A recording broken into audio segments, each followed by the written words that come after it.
नमस्कार। प्रारब्ध पर आप सभी का स्वागत। मैं उनीश। चैनल आपने सब्सक्राइब किया है, वीडियोस को आप लाइक करते हैं, शेयर करते हैं, बहुत बहुत धन्यवाद। बेल आइकन जरूर दबाइए ताकि किसी भी अपलोड की सूचना सीधे आपको मिले। आज जरा बात करेंगे एक नई तरह के कार्य संस्कृति पर। और ये आप देखेंगे कि जहां जहां भारतीय जनता पार्टी ने अपने डबल इंजन की सरकार वाला कॉन्सेप्ट, इसके अगर आप काम करने के मॉडल में देखेंगे, तो आप चाहे उत्तर प्रदेश ले लीजिए, आप चाहे इस समय बिहार ले लीजिए, आप चाहे असम ले लीजिए पहले 10 साल, और अब जब तीसरा कार्यकाल हेमंता का वहाँ चल रहा है। आप उत्तराखंड में धामी सरकार ले लीजिए। कुछ एक सरकारों के बारे में ज़रूर आपको कुछ एक ऐसी कार्य संस्कृति मिलेगी, जिसमें बहुत सारी नई चीज़ों को शामिल किया गया है या शामिल होते हुए देख रहे हैं। आप देखिए बुलडोज़र, बुलडोज़र नाम ज़रूर है, लेकिन दरअसल बुलडोज़र जिसको यूज़ करके विपक्षी तमाम तरह के आरोप भी लगाते हैं। लेकिन क्या ये सच नहीं है कि इसी देश ने अवैध पर बुलडोज़र की कार्रवाई के लिए 7 पेज की गाइडलाइन बनाई? और उसका ज़रिया कौन बना? उसका ज़रिया बनते हैं योगी आदित्यनाथ की उत्तर प्रदेश की सरकार। जब तमाम 16 से 18 याचिकाएँ दाखिल हुई और सबको क्लब करके सुनवाई किया सुप्रीम कोर्ट ने, तो आखिर बुलडोज़र एक्शन जो कि अवैध, चाहे सरकारी ज़मीन हो, चाहे कोई सार्वजनिक ज़मीन हो, पार्क हो, इस तरह की चीज़ें हों, प्लेटफ़ॉर्म तक आप देख रहे हैं बंगाल में। मैं उसीलिए एक कार्य संस्कृति की बात करता हूँ, जिसमें एक नया-नया बंगाल अभी शामिल हुआ है और वहाँ हम देख रहे हैं। तो चाहे उत्तर प्रदेश हो, मैं कुछ आपको घटनाएँ बताऊँगा। आप देखें, अगर बंगाल के बारे में आप सुबह उठ के गूगल कर लीजिए, तो आपको ये पता चलेगा कि रफ़्तार और कितने अलग-अलग तरीकों के काम हो रहे हैं। एक तरफ अवैधता पर बुलडोज़र, दूसरी तरफ विकास के काम, तीसरी तरफ सरकारी योजनाएँ, उनका इम्प्लीमेंटेशन। आप बंगाल में ही देख लीजिए, जहाँ पर आपको मतलब हर घर नल से लेके और आयुष्मान योजना से लेके वो तमाम योजनाएँ अब लागू करनी पड़ी हैं जाके। तो एक ये नए तरह का आपको अलग कल्चर दिखाई देगा। अब आप देखिए कि मदरसे का सर्वे, क्या आप कभी कल्पना कर सकते थे कि बंगाल में भी कोई ऐसी सरकार हो सकती है टीएमसी के रहते, या बंगाल में अब तक की सत्ता कांग्रेस, लेफ्ट और उसके बाद टीएमसी, क्या कभी कल्पना की जा सकती थी? आज हम खबरें पढ़ रहे हैं कि आधिकारिक खबरें हैं, अभी एक लंबी लाइन है और खूब भीड़ मची है, लेकिन हमारे सामने एक फिगर है। बंगाल आज ऑफिशियली ये बता रहा है आपको कि 4,800 घुसपैठिए उन्होंने डिपोर्ट कर दिया है, चाहे वो बिनापल बॉर्डर हो। डिपोर्ट, ये ऐसा नहीं है कि रात के अंधेरे में आप उनको बाड़े से बाहर कर दे रहे हैं, ये बाकायदे। इसका मतलब क्या है? इसका मतलब ये है कि बंगाल से ये जो डिपोर्टेशन हो रहा है, अभी भी बताया है कि 836 और भेजे जाएँगे, और ऐसा नहीं है कि ये लास्ट हैं जो 836, इसके अलावा भी लगातार बिनापुल बॉर्डर पर चल रहा है। लेकिन अब क्या एक ये दूसरे तरह का परिवर्तन आपको नहीं दिखाई देता है? इसको आप भारत की कूटनीति लीजिए, ठीक है, बांग्लादेश जैसा भी है लेकिन एक अलग देश है। वहाँ से घुसपैठ हमारी परमानेंट एक समस्या रही है और दशकों की समस्या रही है, न जाने कब से, और सत्ताओं के द्वारा उसको पोषित किया गया है। लेकिन आज बांग्लादेश इन 8,000 4,800 लोगों को और बाकी लोगों को, जिनके दस्तावेज चेक कर रहा है, बांग्लादेशी मान रहा है, घुसपैठिया मान रहा है, और उसके बाद उनका ऑफिशियल उनको डिपोर्ट किया जा रहा है। एक तरफ आप ये खबर देखते हैं, दूसरी तरफ मदरसों पर सर्वे की बात देखते हैं, तीसरी तरफ अतिक्रमण के नाम पर आप जादवपुर में आपको समाचार मिलेगा कि साहब, जब आप ये वीडियो देख रहे हैं, तो जो बीती रात बीती है, पूरी रात बुलडोजर एक्शन हुआ है। इसी तरीके से कुछ नई चीजें भी वहां से आ रही हैं, और दिल्ली की तर्ज पर वहां से भी एक शराब घोटाले की महक आ रही है। तो आप ये देख रहे होंगे कि एक तरफ डेवलपमेंट की चीजें और दूसरी तरफ उसी के साथ अवैधता। आप उसे बुलडोजर नाम देने से अवैधता के खिलाफ एक्शन, हालांकि बुलडोजर अब उसका बिल्कुल एक मॉडल बन चुका है और एक उसके लिए शब्द हो चुका है भारतीय राजनीति में। ये आज के भारत की राजनीति की सच्चाई है। दूसरी तरफ आप उत्तर प्रदेश चले आइए, तो उत्तर प्रदेश में आप संभल में बुलडोजर एक्शन देख रहे हैं साहब। मुस्तफा कादरी मस्जिद पर बाकायदे बुलडोजर की कार्रवाई हुई, उसको हटाया गया। क्यों? क्योंकि वो कब्रिस्तान की जमीन पर बनी हुई मस्जिद। आप अपनी ही जमीन कब्जा कर रहे हैं, आप ये नहीं कह सकते। और अब उत्तर प्रदेश में एक नए तरीके की संख्या आपके सामने आ रही है। जिस तरीके से आपने अवैध संभल में मदरसों के ऊपर एक्शन देखा है, अब बहुत जल्द पूरे उत्तर प्रदेश के 13,000 मदरसे जिनको चिन्हित किया जा चुका है, जो अवैध हैं या तो सरकारी जमीन पर बने हैं, ये अभी उसमें से बिना मान्यता प्राप्त नहीं है। ये जो 13,000 की संख्या निकल के आई है, 13,000, जी हाँ, मैं जरा इसको और कंफर्म कर लूं। जी हाँ, 13,000। ये 13,000 मदरसों की जो एक संख्या निकल के आई है, ये वो संख्या है जो मान्यता प्राप्त से इसका कोई मतलब नहीं है। ये या तो सार्वजनिक जमीनों पर कब्जा करके बनाई गई हैं, या तो सरकारी जमीनों पर या ग्राम सभा की जमीनों पर। और ये जो संभल में आपको दिखाई दे रहा है एक्शन, ये गांव-गांव में इससे पहले योगी की सरकार ने यहाँ के मदरसों का सत्यापन किया।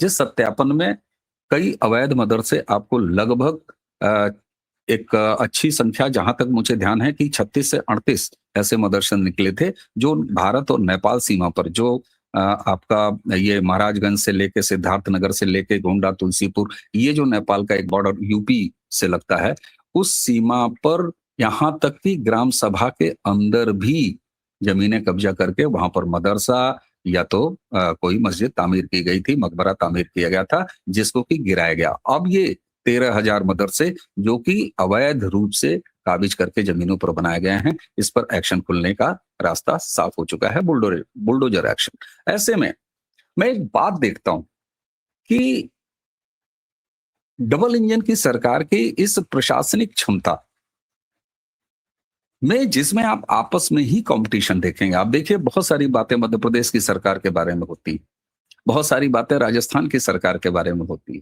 कि साहब डबल इंजन की सरकार में यहाँ थोड़ी कमी है, थोड़ी ढिलाई दिखाई देती है। अभी हम लोगों ने बकरीद में ही देखा कि असम जैसे जगह पर, बंगाल जैसे जगह पर, उत्तर प्रदेश तो चलिए ठीक है, उत्तर प्रदेश में योगी आदित्यनाथ ने वो माहौल बना दिया है कि खुद यहाँ के नेता प्रतिपक्ष अखिलेश यादव जी कहते हैं कि साहब उत्तर प्रदेश में कहाँ पढ़ी जाती है सड़क पर नमाज।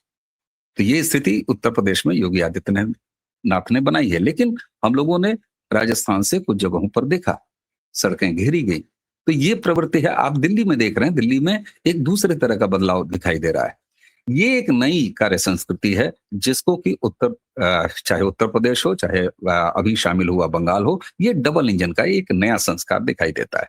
अब इससे जो सबसे बड़ा फायदा है कि केंद्र की योजनाएं वो पूरी तरीके से लागू हो पाती हैं। हम लोगों ने देखा है 2017 तक उत्तर प्रदेश में कि किस तरीके से सरकारी योजनाओं को लटका के रखा गया, और बंगाल तो खैर इसका सबसे बड़ा उदाहरण है। लेकिन उसी के साथ साथ एक क्लियरिटी ऑफ थॉट, एक तरफ सेंट्रल गवर्नमेंट की राजनीति है, वो राजनीति डेवलपमेंट की राजनीति है, उसको एक्सटेंड करते हैं वो किसको? स्टेट गवर्नमेंट्स को। स्टेट गवर्नमेंट्स में जब डबल इंजन की सरकार होती है, उन्हीं की ही पार्टी की सरकार होती है, तो वो एक कोऑर्डिनेशन बहुत अच्छा, तारतम्यता बड़ी अच्छी बनती है। इसमें गति प्रोजेक्टों की हमने देखा है, जल्दी हुआ है, चाहे आप एक्सप्रेसवेज को बनते हुए देख लीजिए, राष्ट्रीय राजमार्गों को बनते हुए देख लीजिए, डिफेंस कॉरिडोर्स हों, इंडस्ट्रियल कॉरिडोर्स हों, इनको बनते हुए देख लीजिए।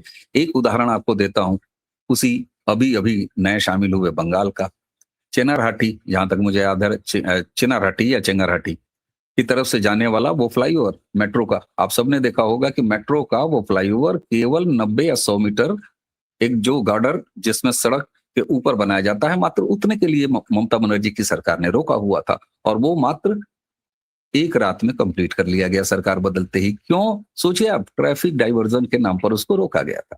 तो इस तरह की तमाम चीजें डबल इंजन सरकार होने की वजह से ज्यादा गति में आ जाती हैं। ये आप अगर देखेंगे तो नॉर्थ ईस्ट का जो डेवलपमेंट हुआ है, और शायद यही वजह है कि जिस नॉर्थ ईस्ट के बारे में हमारा परसेप्शन था कि उसको कन्वर्जन माफियाओं ने हालांकि किया है, निश्चित तौर पर किया है, लेकिन यह भी भारतीय जनता पार्टी के इस जो कालखंड है उनकी सत्ता का, उसमें एक नई चीज है। वही पूर्वोत्तर आप देख रहे हैं, पूरी तरीके से भारतीय जनता पार्टी में होकर बैठा हुआ है। क्यों?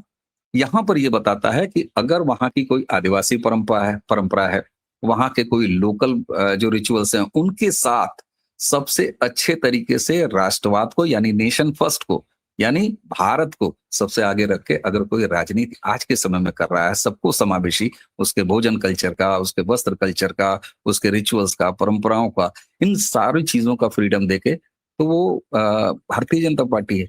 तो इसलिए आप नॉर्थ ईस्ट में ये साफ तौर पर देख सकते हैं कि वहां पर आप कह सकते हैं कि भाई वहां तो ऐसा नहीं है कि सारे आरएसएस वाले बसते हैं और सारे जो हैं वहां पर भारतीय जनता पार्टी का कोर वोटर कट्टर हिंदू बैठा है। नहीं, वहां की डेमोग्राफी एक अलग डेमोग्राफी है।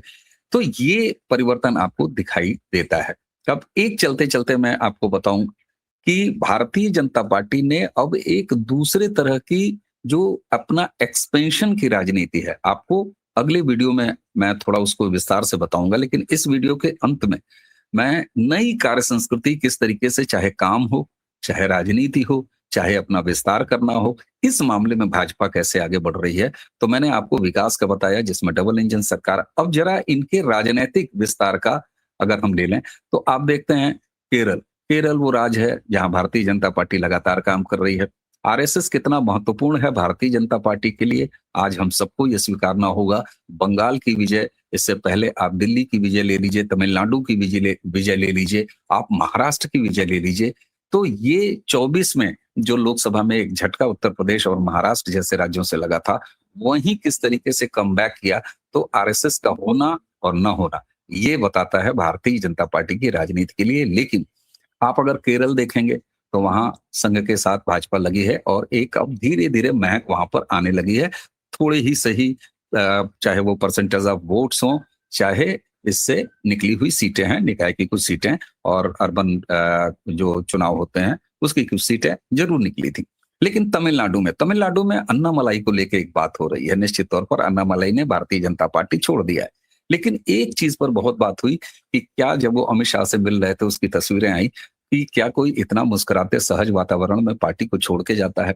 तो बंगाल में हम लोगों ने ये देखा कि किस तरीके से भारतीय जनता पार्टी ने जो ममता बनर्जी, उनकी राजनीति, उनका इकोसिस्टम एक ये बना के बैठा हुआ था नैरेटिव, और इस पर वो जीतता भी रहा है, उसको जीत भी हासिल हुई 2021 में कि साहब भारतीय जनता पार्टी, उसके नेता बंगाल के लिए बाहर ही है।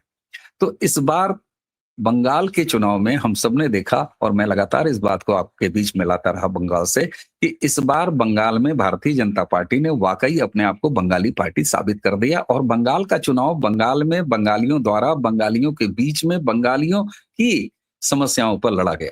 और यही वजह था कि इस बार ममता बनर्जी का वो दांव फेल हो गया। अब आप देखिए तो वहां पर पटके में मछली भी खाई गई। क्यों? क्योंकि वहां की भोजन संस्कृति का आपको सम्मान करना है।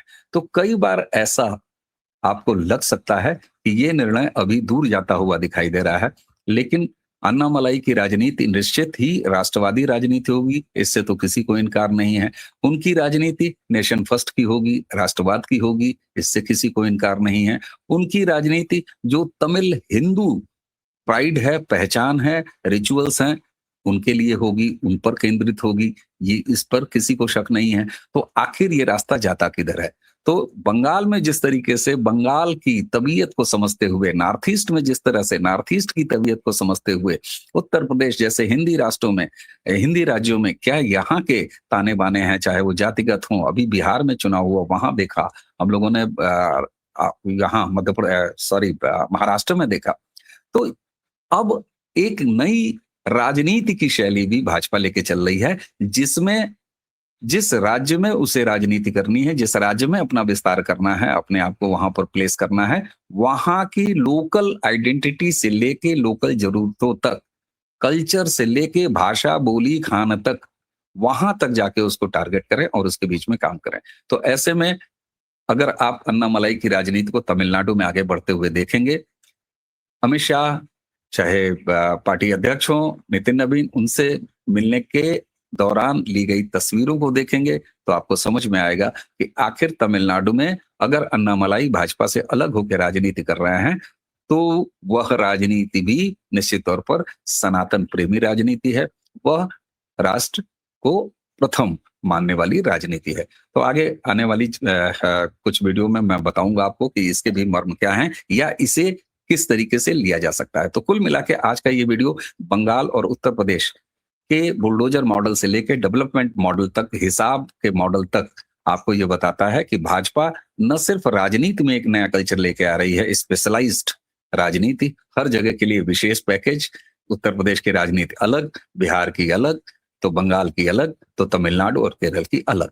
नॉर्थ ईस्ट की अलग, ये एक दिखता है। बस इसमें इतना जरूर है कि समग्रता का भाव है और वो भाव है राष्ट्रवाद का। तो हमें उम्मीद है दर्शकों, भाजपा के बारे में इन दो उदाहरणों से बंगाल और उत्तर प्रदेश आपको एक नया एक दृष्टि जरूर एक देखने का नजरिया मिला होगा। अगर ऐसा है तो इस वीडियो को आगे जरूर बढ़ाइए, शेयर कीजिए, चैनल को लाइक कीजिए, वीडियोस को शेयर कीजिए और सब्सक्राइब कीजिए। आज की इस चर्चा अब यही समाप्त करेंगे। मुझे यानी अवनीश को आज्ञा दीजिए। नमस्कार, प्रणाम।